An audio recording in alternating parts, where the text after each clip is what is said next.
I'm going to give you 10 rules for profitable self-discipline. These are rules of my own making. They're very homely, some of them, but they'll be very helpful. And number one is keep cool when other people get hot. I know you can agree with that one, but I'm not so sure that you'll always live up to it. We're inclined, all of us, to get hot when the other fellow gets hot. Say angry things when the other fellow starts saying angry things. I was in the home of the president of a big electric power company one evening when there came a storm, and he called up one of his head men to go out to take care of an emergency that happened as a result of that storm. It was on Sunday evening. The man was gone about 2 hours, and when he came back, he came up on the front porch of the home of this man and called him out on the porch, and I never heard a man get such a tongue lashing in all my life as this president of the electric power company gets. Says, you blankety blank blank, you think because you're the president of the company, blankety blank blank, and I'm just as good as you are, blankety blank blank. Oh, it was terrific. I only heard one side of the conversation because there was only one side of it. One man was doing all the talking, and one man was doing all the listening. And after this had been going on for fully 3 minutes, the other man ran out of wind and had nothing more to say. He was mad, you see, because they'd called him out on this stormy night. I heard the president close the door, and he came back, and he just smiled and said, why, the man was a little bit hot, wasn't he? That's all he said. A little bit hot, wasn't he? I expected any moment to hear fists begin to fly out there. But you see, there was a man who had risen to great heights of achievement financially, and he had done it by self-discipline in every respect. And he didn't propose to allow a workman who had been temporarily unbalanced by his anger to throw him off balance and make him stoop to that level. He just didn't propose to have that done. And you'll notice when you get into an argument with anyone, and you're apt to if you don't watch yourself, that if you just remain silent while the other fellow is blowing off his top, he finally gets to the point where he's got no more top to blow off. Then if you want to get in a few words of your own, that's a mighty good place to do it. It's a mighty fine thing if the words that you get in are not the kind of the words you've been hearing. In other words, if you say something back kind in return, it's far better for the other fellow and far better for you. It shows you to be the bigger of the two persons. Now, anybody can get mad and blow his top because of what somebody does or says, and that's happening all the time. But the truly big man, the man who is in charge of himself, he doesn't allow anybody to draw him down to that level of a street brawl or of an argument in harsh words unless he wants to do it. And if he's truly a big man, he doesn't want to do it. Number two, remember there are 3 sides to all arguments. We ordinarily think there are 2 sides to all arguments, but they're not, they're 3. There's your side, there's the other fellow's side, and then there's the right side, which is usually about in the middle of the 2 viewpoints. Remember that when you get into an argument with the other fellow. Don't assume that he's always at fault. Maybe you're partly at fault too. Maybe neither one is totally at fault. The chances are, in all of the arguments I've ever heard, both parties were partly to blame in one way or another.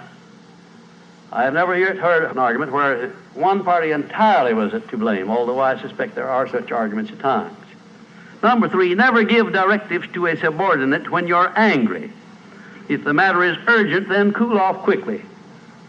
Number 4, treat all people as nearly as possible as if they were rich relatives from whom you expected to be remembered in their will. Now that's a good one. That's a honey. That is a honey. If you just do that, treat all people as if they were rich relatives from whom you expected to inherit something at their death. And you can do that. You know, if you had a rich relative that had $1 million he was going to leave to you, or you suspected he was going to, it wouldn't make very much difference what he said or did. He would never throw you off balance. You'd never talk back to him, would you? Of course you wouldn't. You'd be quite silly if you did. Keeping quiet for $1 million seems to me to be a very easy price to pay.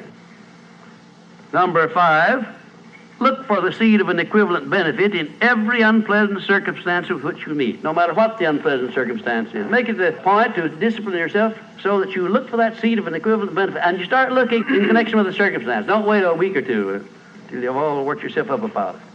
Start right in where you stand. It'll lessen the blow. It'll lessen the hurt of the wound, whatever it happens to be, if you start looking for that seed of an equivalent benefit.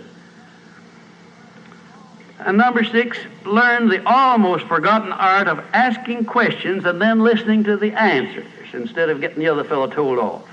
It gives you an awful lot of satisfaction when you're angry to get the other fellow told, doesn't it? And the temptation is very great to do that. I know, because I've been there many times. Don't do it. Be bigger than that. Listen to what the other fellow has to say, and then when somebody makes a statement that you're not sure about, learn to ask this one question. It's one of the most important questions in life. It'll serve more purposes than any other short question that I can think of. When somebody makes a statement that you're not sure about, or that you doubt, or that you question, ask a 4-word question. How do you know? And then wait for an answer and see him squirm. Oftentimes there is no answer. People make wild statements that they can't back up. And instead of getting into an argument and making an incident out of the matter and getting yourself worked up into an argument, let the other fellow stew in his own fat by putting him over the barrel. But that question, how do you know? I had a clergyman in my class once who was very, well, I just don't know exactly how to describe him. He was a fanatic, you might say, on the subject of religion. And he was sure that he knew exactly what was going to happen to me after death.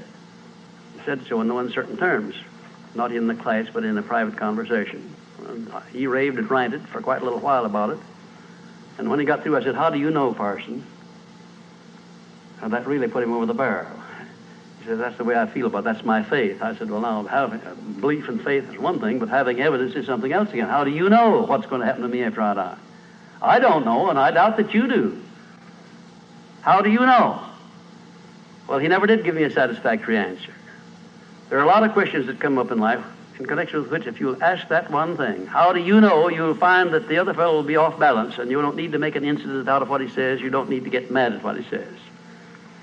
7, never say or do anything which may influence another person without first asking yourself this question: will it benefit him or hurt him? And if it will hurt him, don't do it.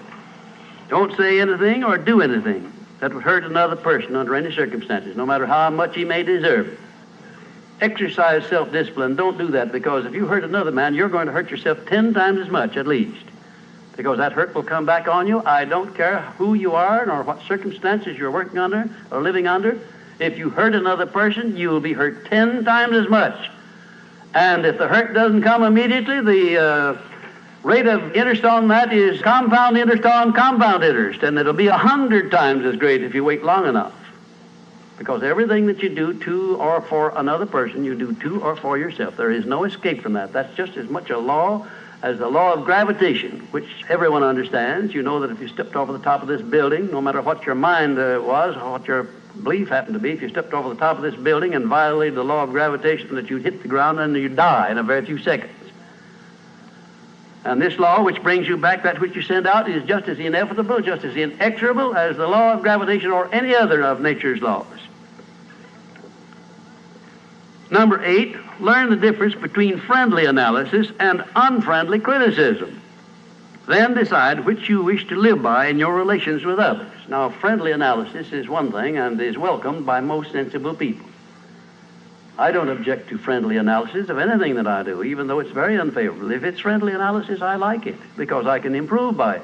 But if it's unfriendly criticism, very obviously unfriendly criticism, and not analysis, well, then I resent it. I wouldn't be human if I didn't. How can I tell whether it's friendly analysis or unfriendly criticism? How would you go about telling? A lot of ways you can tell. You can tell by your relationship to the person who's making it, whether it's friendly or unfriendly to begin with. If it's an enemy, obviously I discount it right off the bat, because you almost know it's going to be unfriendly criticism. I can tell also by the tone of voice in which he does it, by the manner in which he does it. Because a man who engages in unfriendly criticism generally uses a few epithets along with it that clearly indicates that he's biased. If you have self-discipline, you're not going to be influenced by that kind of a person. And number 9, remember that a good leader in any calling is one who can take orders as cheerfully as he gives them. And number 10, last but not least, remember that tolerance in human relations is just as important as tolerance in the operation of mechanics.